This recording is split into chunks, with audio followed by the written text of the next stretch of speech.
আমাৰে ময়না খুব বাড়িতে বগৰি ৰুব।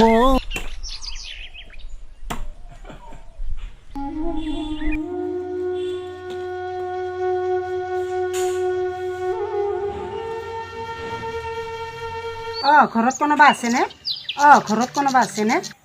দেউতা কোনোবা আহিছে, মাতি দিম ৰ'ব। নমস্কাৰ। নমস্কাৰ। মই কিন্তু ধৰিব পৰা নাই। তেনেহ'লে কওকচোন কি হুকুমতনো আহিছে? তেনেহ'লে আহকচোন ভিতৰলৈকে। নাই নাই, হ'ব ইয়াতে।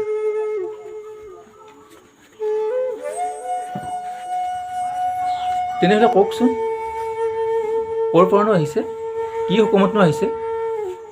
আমি শিৱসাগৰ জিলাৰ ৰংজুলি গাঁৱৰ পৰা আহিছোঁ। শুনিছোঁ হেনো আপোনাৰ এজনী ছোৱালী আছে, সেয়েহে ছোৱালী বিচাৰি আপোনাৰ ওচৰলৈ আহিলোঁ। আচ্ছা, মানে এই কথাটো মই অকণমান ভাবি চাব লাগিব। ঘৰখনত এজনী ছোৱালী উলিয়াই দিওঁ বুলি মই উলিয়াই দিব নোৱাৰোঁ। তেনেহ'লে কওকচোন ল'ৰাজনেনো কি কাম কৰে? সেইবোৰ আপুনি ভাবিবই নালাগে। অল ইণ্ডিয়া চাকৰি সূত্ৰে গুৱাহাটীতে থাকে আৰু বিশাল সম্পত্তিৰ মালিক। তেনেহ'লে আপুনি কিহৰ চিন্তা কৰিছে? আৰু খুৰাৰেও তাইক আমি কষ্ট পাবলৈ নিদিওঁ নহয়। আছে নহয় কাম বন কৰা এজনী, তাইয়ে কৰিব আকৌ। সেইবোৰ আপুনি ভাবিবই নালাগে। আৰু তাই সেইখন ঘৰত বোৱাৰী হৈ গ'লে একেবাৰে ৰাণীৰ নিচিনা থাকিব পাৰিব। যদি আপুনি এই কথাটোলৈ সন্মতি হয় তেনেহ'লে বোৱাৰী কৰি নিবলৈ মই ৰাজি হ'ম। ঠিক আছে বাৰু, অচিনাকি ফুলত কোমোৰা পৰিছে যেতিয়া মই কিবা এটা কৰিবই লাগিব। তেনেহ'লে আমি দুয়ো বিয়ৈ বুলিব পৰাই হ'লো, নে কি কয়? চাওক, এবাৰ ছোৱালীজনীক মাতি দিয়কচোন। মাজনী এইফালে আহাচোন।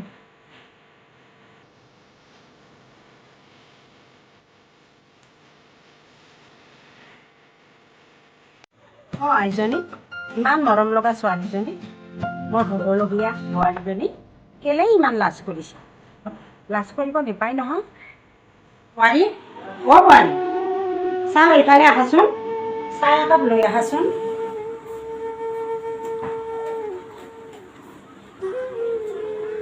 আৰু সেই বাথৰুমত কাপোৰখিনি তিয়াই থোৱা আছে, ভালদৰে ধুই দিবাচোন। মই এঠাইলৈ যাবলগীয়া আছে। বোৱাৰী, বোৱাৰী, চাহ এইফালে আহাচোন। বাকচত যে 2000 টকা আছিলে সেয়া কোনে চুৰ কৰিলে? সেই ঘৰখনত কোন আছে? ভালে ভালে কওঁ, তোৰ বাহিৰে আৰু ঘৰখনত কোনে চুৰ কৰিব? যিদিনাৰ পৰা এইজনীক চপাই আনিলোঁ সেইদিনাৰ পৰাই অপায় অমংগলবিলাক এৰাই নিদিয়া হ'ল। কিন্তু আজিলৈকে পুত্ৰ সন্তানৰ মুখে নেদেখিলোঁ। বোলে খেলিজনী চাওক, দুচাকমান দিওঁ।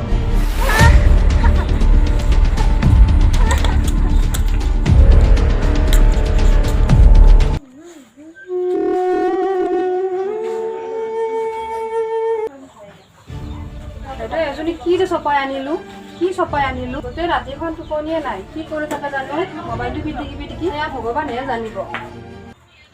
হয়তো ময়ো কথাটো লক্ষ্য নকৰা নহয়। এই দেখাতে বেগীজনী, কিন্তু তাই তলে তলে বহুত চতুৰালী। আৰু মই স্বভাৱ চৰিত্ৰবিলাক একেবাৰে ভাল দেখা নাই। আজি 4-5 মাহে হ'ল মাজনীৰ খবৰ এটা ল'ব পৰা নাই। তাই আছেনে সুখত? নাজানো তাই বা আছে কেনেকৈ। তালৈ মনত পৰি বুকুখন বৰকৈ বিষাইছে। বিয়েনী, বিয়েনী,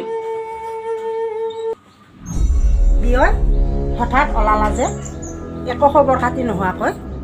বহক, ইয়াতে বহক। মাজনীলৈ মনত পৰি আহো বুলি আহিবই পৰা নাছিলোঁ।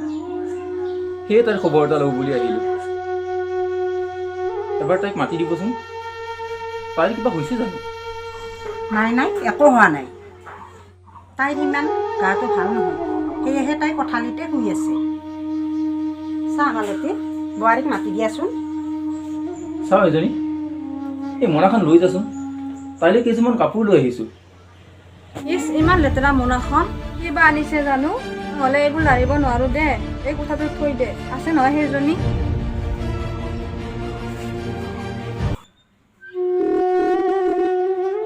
মাজনী, তই কান্দিছ কিয়? তোৰ কিবা হৈছে জানো?